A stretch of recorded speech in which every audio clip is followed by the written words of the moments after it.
What's going on, y'all? I am coming to you today because the subject is extremely heavy on my heart, and I'm pretty sure y'all all know by now about the Orlando shootings, the act of hate, and the act of terrorism that happened at Pulse nightclub in Orlando, Florida. It's extremely heavy on my heart because I've been to Pulse quite a few times. I know people that work at Pulse. I know people that go to Pulse often, and it really could have been any of us. It could have been me. It could have been you. It could have been a lot of us. And you know, the subject is just very near and dear to my heart. And I don't think that this is a time for us to shy away and hide and be scared to be out and be ourselves, like I see some people talking about this is why I don't go to Pride and this is why I don't go to clubs. Shut up. This is not the time for that. This is, if anything, this is our Pride Month, and there are a lot of people that worked hard and died for us to have Pride Month and months throughout the year, and we should not let the actions of an ignorant fucktard take that away from us. We should be unequivocally gay, black, Latino, and white, and Asian, and all the others. We should be unequivocally gay and unapologetic about it. I'm not apologizing for being gay. If those people don't like it, then they just don't like it. I'm not going to apologize and change myself and be something that I'm not, so other people will be comfortable. And the only thing I want to make sure that we remember is that hatred can only be combated by love and resilience. If we harken back to our days in 9/11, September 11, 2001, you remember the terrorists wanted to stop operations, and what did we do the next day? We just picked up like everything was continuing to go on, and it's the same thing that we should do after this. The anniversary of Stonewall is in a couple weeks, and that in and of itself should give us the courage to continue on with our Pride Month and our Pride activities and going out to clubs and being in parades and not being afraid of the actions of some fucktards that happened, over this past weekend.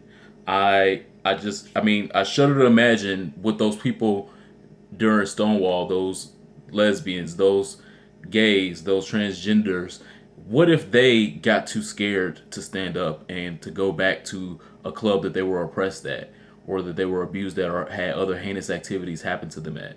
I don't know if y'all. I'm sure a lot of you guys know Stonewall's history, but imagine if those people didn't go back and they never stood up for themselves. They never stood up for their own rights.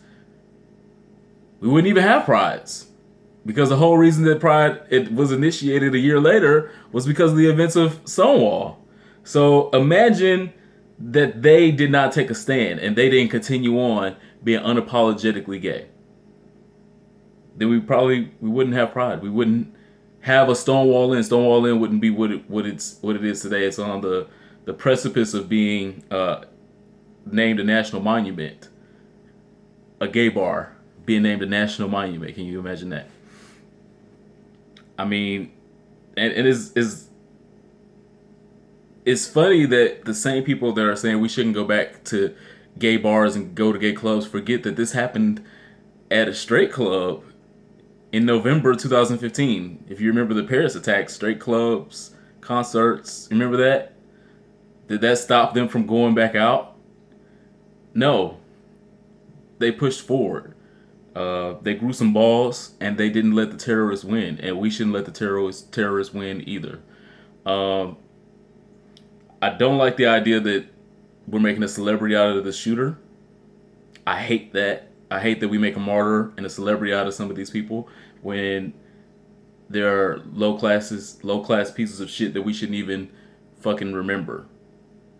The dude seriously looks like a C-list Dog Pound USA porn star, like the one that they'll call when everybody else then backed out and they just need to really shoot this porno. Like he's that guy.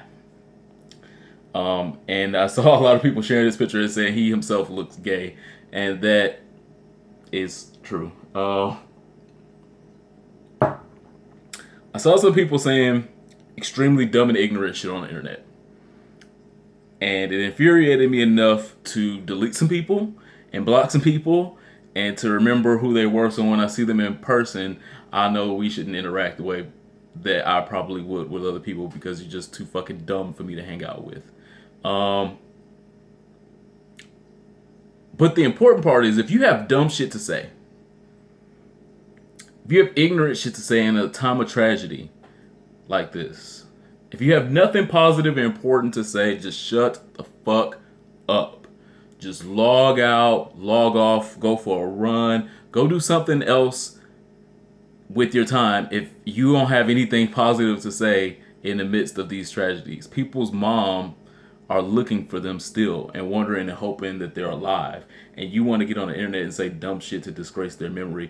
Just log the fuck off. Go for a run. Some of y'all could use it. Go for a run. I'm going to include a link to the GoFundMe page down below. Please, you guys, donate. They're about $800,000 shy of their goal. There are over 50 people dead from this tragedy, and all those families are going to need some help. So I'm going to include the GoFundMe link below. Thank you guys for watching. Thank you guys for subscribing. I'll see you guys on the next video. Peace.